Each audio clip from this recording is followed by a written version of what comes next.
Dia benar-benar memblokirku. Dia berani memblokir aku. Ini. Halo, nomor yang Anda halo, silakan hubungi kembali nanti. The subscriber you dialed cannot be connected. Teleponnya juga tidak tersambung. Lalu bagaimana? Aku tidak benar-benar akan masuk penjara, kan? Jangan panik, jangan panik. Dasar anak bandel, pasti dia sedang merajuk. Aku akan mencari seseorang, ya?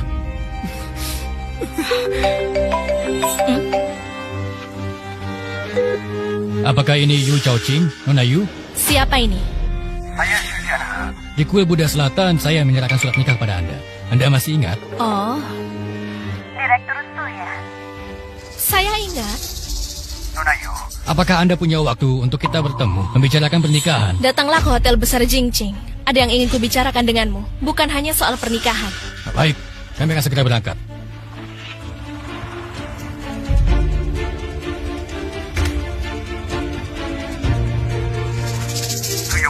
Yang menyuruh dan membayar kami untuk menabraknya.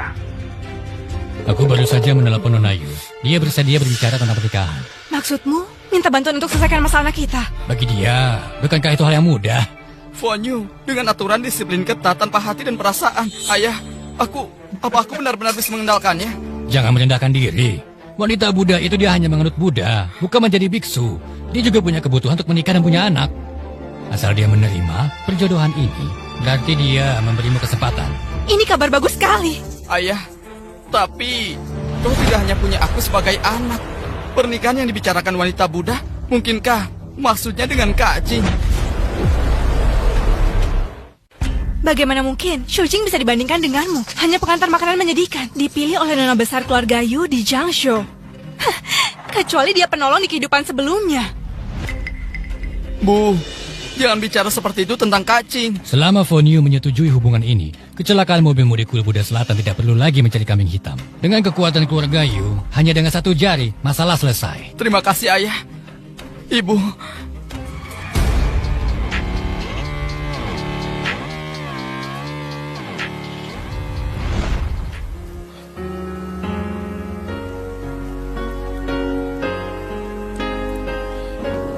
Tuan Su, ini adalah ruang makan eksklusif untuk suite nomor 1 Jingqing. Silakan makan terlebih dahulu. Saya hanya datang untuk mengembalikan kartu. Saya dan direktur Anda hanya kebetulan bertemu. Saya masih harus pergi mengantar pesanan. Mengantar pesanan.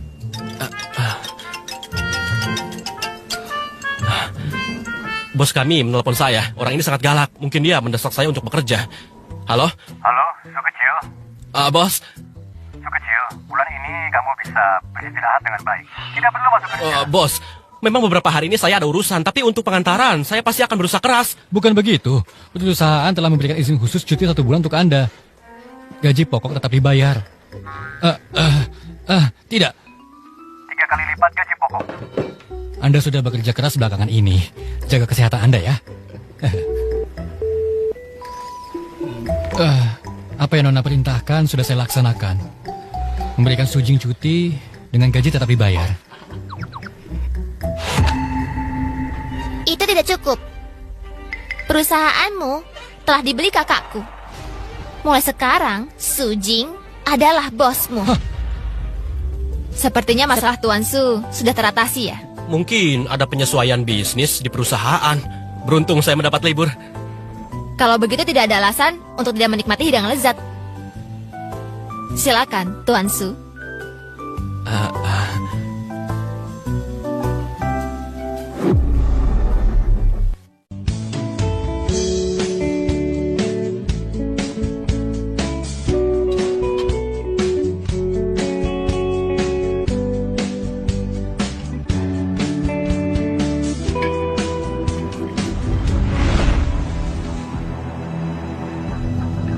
memang hebat. Xianzhou ini hotel paling mewah. Benar-benar bergaya.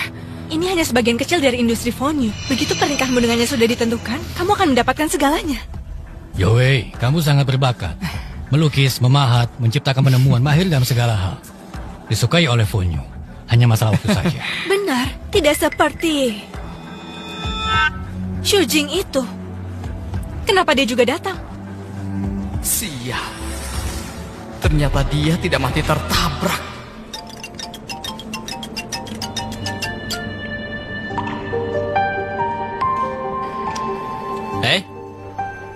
Suamiku, apa makanannya cocok dengan seleramu? Semuanya yang kamu suka.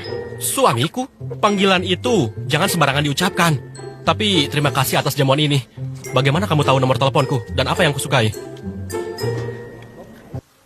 Dia bahkan tahu merek makanan pedas yang kusukai waktu kecil. Di kehidupan sebelumnya aku sudah hafal nomormu. Kesukaan itu bukan apa-apa. Aku bahkan tahu di bokongmu ada tai lalat. Bukan begitu. Sepertinya kamu menyelidikiku. Kenapa ayahku juga datang? Aku ingin mereka menyaksikan bahwa Kamu adalah orang yang kupilih di kehidupan sebelumnya dan sekarang. Ya ampun, Amitabha Buddha.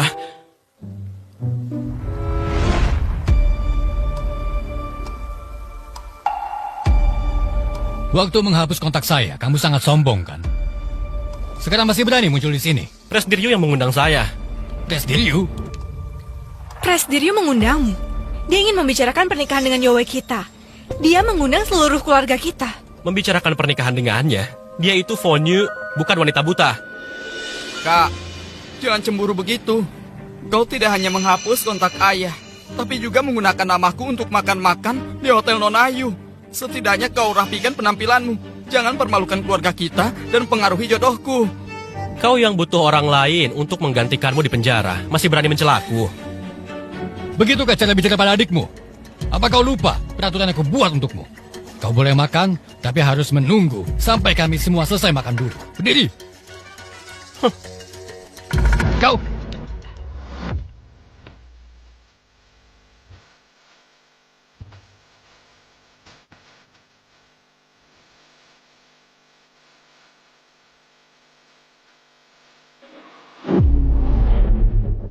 Kau berani sekali tidak menuruti kata-kataku. Ayah, ini bukan di rumahmu. Aturanmu tidak berlaku di sini. Sudahlah ayah. Kakak ingin makan, biarkan dia tinggal di sini untuk makan. Lagi pula dia sudah terlalu sering makan sisa. Tidak mudah baginya untuk makan enak. Yowe, kau memang pengertian. Kita punya urusan penting hari ini. Kita tidak boleh memberi Nona Ayu kesan buruk apapun. Manajer, Direktur Su. carikan dia pakaian yang layak untuk ganti. Lihat bagaimana penampilannya sekarang. Kalian juga tidak tahu cara menegurnya. Kalau sampai Nona Ayu mendapat kesan buruk, bagaimana jadinya?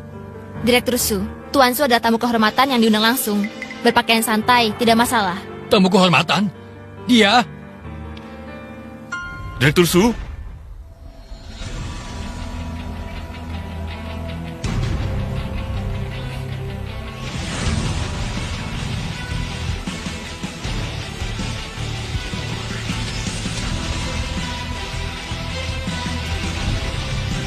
Direktur Su, kenapa tiba-tiba mengundang kami makan? Halo Direktur Shu, halo kakak ipar. Ayah, ada apa ini? Pernikahanmu dengan Fonyu semakin banyak saksi, semakin menguntungkan kita. Oh, aku mengerti. Orang-orang penting di Jiangsu semua ayah undang kemari. Nanti, Fonyu kalau tidak menghormati biksu, setidaknya akan menghormati Buddha. Mana berani dia menolak pernikahanku ini? Jianhe, kau memang selalu berpikir matang. Putraku akan segera menikah. Tentu saja yang pertama kupikirkan adalah berbagi kabar dengan saudara-saudaraku. Direktur Shu, akhir-akhir ini situasi sedang tidak aman. Aku dibawa pergi tadi pagi. Kau tidak tahu betapa kejamnya wanita Buddha dari keluarga Yu itu. Fonyu? Menyinggung orangnya. Semua bilang dia vegetarian dan rajin berdoa, hidup sederhana tanpa nafsu. Tapi saat turun tangan, belum pernah kulihat orang yang lebih kejam darinya. Benar-benar seperti Buddha yang bengis. Tepatnya, apa yang terjadi? Singkat cerita, hanya satu hal. Di Jiangsu, jangan pernah berani mengganggu seseorang bernama Sucing. Bertemu dengannya saja harus dengan kepala tertunduk.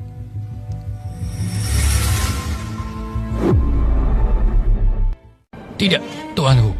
Apa yang baru saja kau katakan? Hari ini keluargamu ada kabar bahagia. Jangan bicarakan hal yang membawa sial itu. Putra Direktur Su, hari ini gadis dari keluarga mana yang akan menikah denganmu? Tidak akan kusembunyikan. Justru yang tadi kalian bicarakan. Fonyu dari keluarga Yu. Benarkah? Bohong. Aku tidak pernah dengar Fonyu mau menikah. Banyak keluarga elit yang mengejarnya. Tapi bahkan tidak bisa melihatnya sekalipun.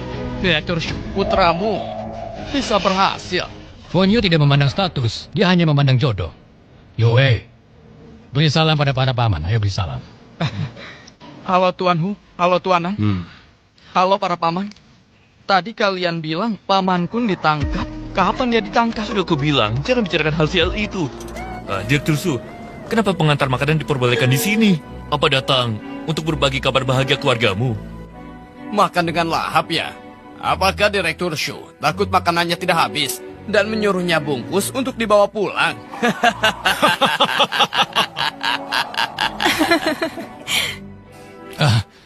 Dia adalah putra sulung dari mantan istriku. Tentu saja tidak sebanding dengan Yo Wei. Aku membawanya kemari hari ini hanya untuk menambah pengalamannya. Direktur Su, kau menyembunyikannya dengan baik. Kena bertahun-tahun, tapi aku tidak tahu kau punya putra sulung. Kau yang begitu terhormat sebagai Direktur Shu, putramu mengantar makanan. Kau dan mantan istrimu punya dendam sebesar apa? Siapa yang tahu?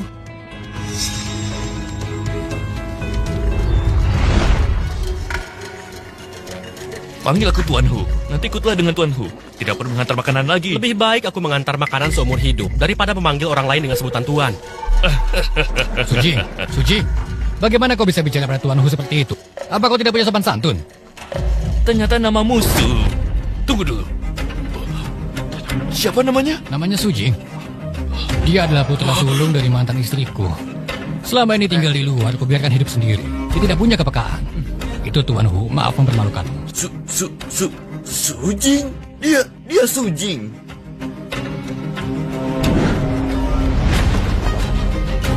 Aku tidak peduli kalian di Jiangzhou adalah bos besar, bos kecil, atau yang paling rendah. Mulai sekarang kalau mendengar nama Sujing, tunduklah padanya.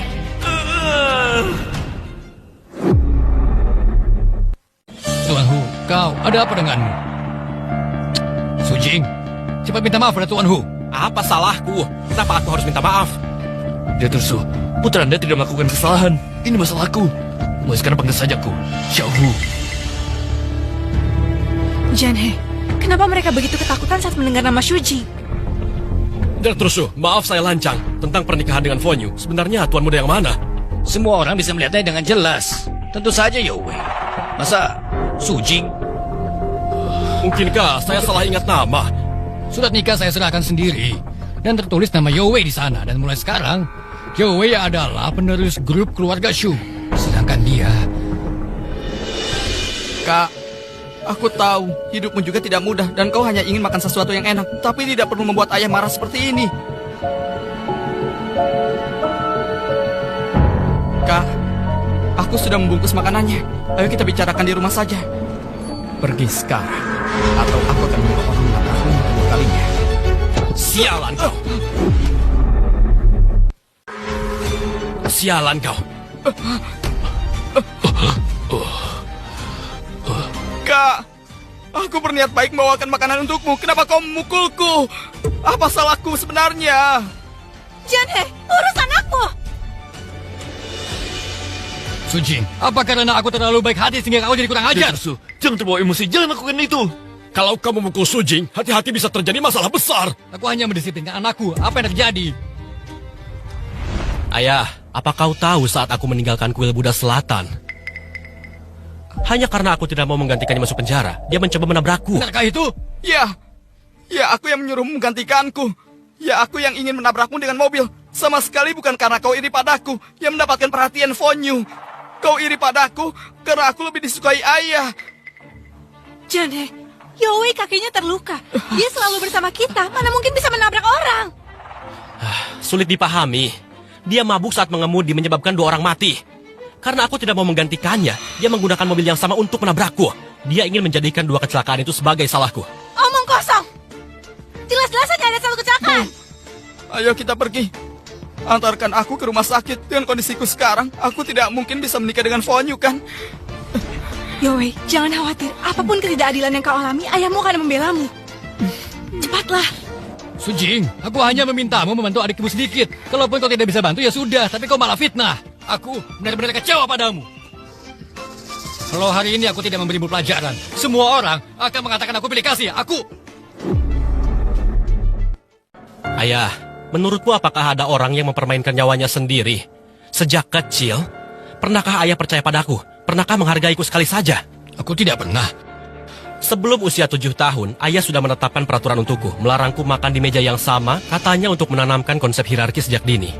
Sebelum usia 13, ayah bahkan tidak pernah memujiku satu kali pun. Ayah hanya berkata, lebih baik ditindas keluarga daripada ditindas orang luar.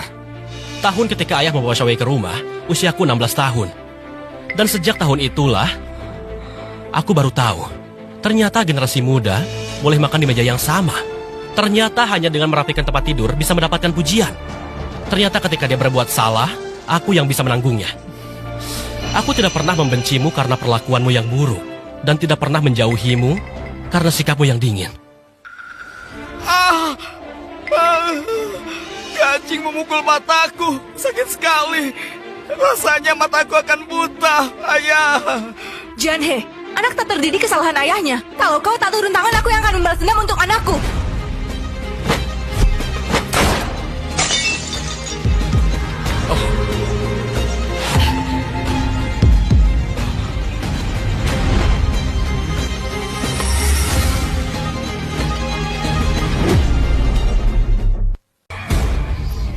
Ramai sekali.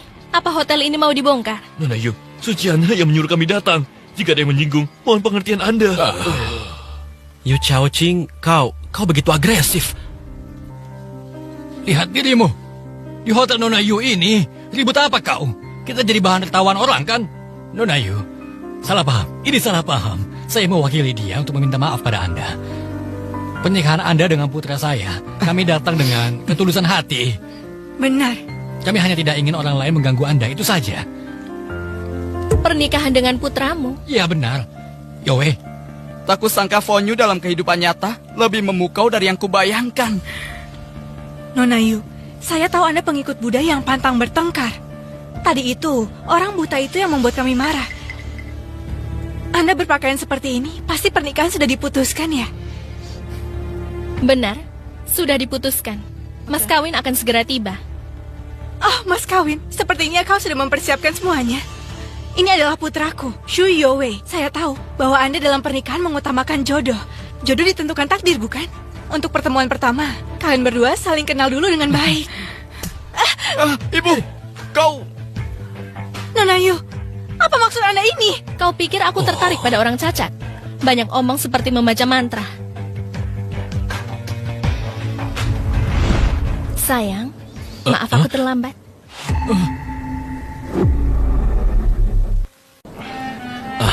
Sebutan suami itu, aku tidak berhak menyandangnya. Kenapa begitu? Karena tidak pergi bersamaku ke kamar. Nona Yu, apakah kamu salah paham? Di surat nikah yang aku berikan padamu tertulis nama Shu Youwei, bukan Su Jing. Lihat saja. Lihat aja. Oh, memang benar orangnya berbeda? Sepertinya aku salah. Tidak masalah kalau salah. Anda bisa memastikannya kembali. Benar sekali. Jadi kamu mengira aku adalah adikku? Nona Yu, karena tadi kamu sudah memukul ibuku, jika kita akan menikah nanti, kuharap kamu minta maaf pada ibuku. Minta maaf? Orang yang kusukai adalah dia. Kalau kamu berani bicara sembarangan lagi, aku akan membunuhmu. Nona Yu, ini tidak bisa dibiarkan. Di surat nikah, nama yang tertulis adalah anakku. Jika kamu tidak menepatinya, itu namanya ingkar janji. Soal permintaan maaf itu, sudahlah. Yang tidak tahu tidak bersalah. Aku paling benci orang yang ingkar janji dan melanggar aturan masa disiplin. Apakah anakmu seperti itu? Tidak, sama sekali tidak. Justru Su Jing ini mungkin terlibat dalam kecelakaan mobil. Oh, benarkah? Su Jing terlibat dalam kasus kecelakaan mobil karena mabuk. Bahkan dia menuduh Youwei kami yang menabraknya. Orang seperti ini sama sekali nggak cocok buat kamu. Dia memfitnah aku. Orang yang terlibat kecelakaan bukan aku. Aku datang ke sini justru untuk memberikan keadilan untukmu. Berdasarkan laporan, ada orang di tempat ini yang terkait dengan kuil Buddha Selatan dalam kasus kecelakaan yang menewaskan 2 orang.